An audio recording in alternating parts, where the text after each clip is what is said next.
మరి కాసేపట్లో Telangana rising global summit ప్రారంభం కాబోతుంది. ఇవాళ రేపు గ్లోబల్ సమ్మిట్ ను తెలంగాణ గవర్నర్ జిష్ణుదేవ్ వర్మ ప్రారంభించబోతున్నారు. మధ్యాహ్నం 2:30 సీఎం రేవంత్ రెడ్డి ప్రసంగించబోతున్నారు. ఇక రేపు తెలంగాణ 2047 విజన్ డాక్యుమెంట్ విడుదల చేయబోతున్నారు. ఇక ఈ గ్లోబల్ సమ్మిట్ కు 44 దేశాల నుంచి 154 మంది అతిరథ మహారథులు హాజరు కాబోతున్నారు. ఇందుకోసం 2000 మంది కూర్చునేలా ప్రారంభ వేదికను ఏర్పాటు చేసింది ప్రభుత్వం. ఈ సమ్మిట్ లో వివిధ అంశాలపై 27 సెషన్స్ లో చర్చలు జరగబోతున్నాయి.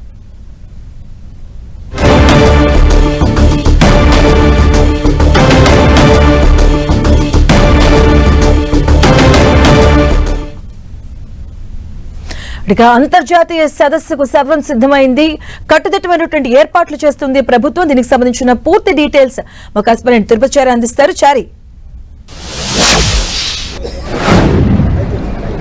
మాధవి, హైదరాబాద్ భారత్ ఫ్యూచర్ సిటీలో పెద్ద ఎత్తున తెలంగాణ రైజింగ్ గ్లోబల్ సమ్మిట్ 2025 మరి కాసేపట్లో ప్రారంభం కాబోతుంది. 1 గంటకు ఈ కార్యక్రమాలు ప్రారంభమవుతుంది. 1:30 గంటలకు రాష్ట్ర గవర్నర్ జిష్ణుదేవ్ వర్మ ఈ గ్లోబల్ సమ్మిట్ను ప్రారంభిస్తారు. అనంతరం ముఖ్యమంత్రి రేవంత్ రెడ్డి 2:30 గంటలకు ఆయనే తన ప్రసంగాన్ని చేస్తారు. మొత్తానికి ఈ గ్లోబల్ సమ్మిట్కు 44 దేశాలకు సంబంధించి 154 మంది ప్రతినిధులు హాజరవుతున్నారు. ఇందులో రాజకీయ ప్రముఖులు, ఇతర పారిశ్రామికవేత్త ప్రముఖులు, మరొక వైపు ఇతరులు కూడా ఈ సమ్మిట్కు హాజరవుతున్నారు. ఈ సమ్మిట్కు పెద్ద ఎత్తున భద్రత ఏర్పాటు చేశారు. 6000 మంది పోలీసులతో ఇలా భద్రత ఏర్పాటు చేశారు. ఎక్కడ ఎలాంటి అవాంఛనీయ సంఘటనలు జరగకుండా జాగ్రత్తలు చేపట్టారు. మరొక వైపు పోలీసులతో పాటు ఇటు ఈ గ్లోబల్ సమ్మిట్ను విజయవంతం చేయడానికి ప్రభుత్వంలోని అన్ని విభాగాలు ఇక్కడ పనిచేస్తున్నాయి. ఇక్కడ 4 హాల్స్ను ఏర్పాటు చేశారు. మొత్తం 127 అంశాలపై సెషన్స్ జరగబోతున్నాయి. ఈ 4 హాళ్లలో వివిధ అంశాలపైన చర్చలు జరుగుతాయి. మరొక వైపు 1,00,000 కోట్ల పెట్టుబడులకు సంబంధించిన MOUలు ఇక్కడ చేస్తారు. MOUలను కుదుర్చుకోబోతోంది తెలంగాణ ప్రభుత్వం. ఇక ముఖ్యమంత్రి రేవంత్ రెడ్డి దీన్ని అత్యంత ప్రతిష్టాత్మకంగా తీసుకున్నారు. ఇక్కడ 6 ఖండాల నుంచి వస్తున్న నేపథ్యంలో ఇక్కడికి వచ్చే వారికి ప్రత్యేకంగా ఏర్పాట్లు చేశారు. ఎక్కడ ఎలాంటి ఇబ్బందులు కలగకుండా ఏర్పాట్లు చేయడంతో పాటు ఈ 4 హాల్స్లో ప్రత్యేకంగా వేరు సెషన్స్ జరుగుతాయి. ఆయా సెషన్స్లకు వివిధ దేశాల నుంచి వచ్చిన ప్రముఖులకు వాళ్ళ గైడ్ చేయడానికి ప్రత్యేకంగా టీంలను కూడా ఏర్పాటు చేసి వారికి గైడ్ చేస్తున్నారు.